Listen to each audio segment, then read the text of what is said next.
সংস্কারের বিষয়ে সবাইকে একমত হয়ে আগামী নির্বাচনে অংশ নেওয়ার আহ্বান জানিয়েছেন প্রধান উপদেষ্টা ডক্টর মোহাম্মদ ইউনূস। রবিবার ঐকমত্য কমিশনের আলোচনায় এই আহ্বান জানান তিনি। বলেন, ফেব্রুয়ারির নির্বাচনে মহোৎসব হবে এবং জাতির পুনর্জন্ম হবে। শেষটা সুন্দর করতে পারলে ঐকমত্য কমিশন সারা বিশ্বে নজির হয়ে থাকবে বলেও মন্তব্য করেন প্রধান উপদেষ্টা। আরও জানাচ্ছেন মোহন ইসলাম। এগুলো সার্থক হবে যদি আমরা তৃতীয় দফায় রাজনৈতিক দলগুলোর সাথে বৈঠকে বসেছে জাতীয় ঐকমত্য কমিশন।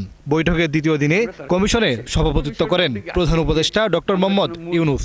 মনের আশা বৈঠকে তিনটি রাজনৈতিক দলের নেতা জুলাই সনদ নিয়ে কথা বলেন, তুলে ধরেন বাস্তবায়নের উপায়গুলো। শেষে কথা বলেন প্রধান উপদেষ্টা। তিনি বলেন, সংস্কার বাস্তবায়নের মধ্য দিয়ে নতুন বাংলাদেশ গড়তে হবে, যার জন্য রক্ত দিয়েছে ছাত্র জনতা। আমাদের এত সংস্কার কেন দরকার হচ্ছে সব পথঘাট বন্ধ করা, স্বৈরাচার আর কোনো দিক থেকে যেন বাইরে আসতে না পারে আমাদের। এইটি আর কিচ্ছু না, বাকিটা আমরা জানি। স্বৈরাচারের রাস্তাগুলো বন্ধ করে দেওয়া, প্রত্যেকটা, কোনো দিক থেকে সে যেন আর বাইরে না পারে। তো সেই স্বৈরাচারকে বন্ধ করতে হলে আমাদেরকে সব একমত হয়ে এটা করতে হবে। এ সময় সংস্কার ও জুলাই সনদের বিষয়ে সব দলকে একমত হওয়ার আহ্বান জানান প্রধান উপদেষ্টা।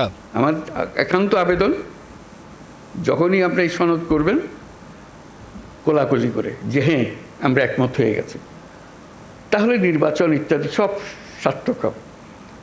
যতই আমরা ওই নোকটা দিয়ে যাই, এখানে করবো, এই দিয়ে দিতে পারি, আমাদের মনের আশা ব্যক্ত করতে পারি, কিন্তু যেই মহান ঐক্য আমাদের দরকার, যেহেতু ওই আলাদিনের দূত আমাদের সামনে আছে, তার হুকুম দেওয়ার আমার সুযোগ আছে।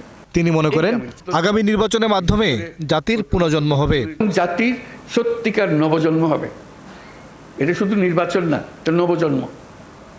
এই যে এত ত্যাগ, এত রক্ত, এত আত্মাহুতি, এগুলো সার্থক হবে যদি আমরা ওই নবজন্মটা লাভ করতে পারি।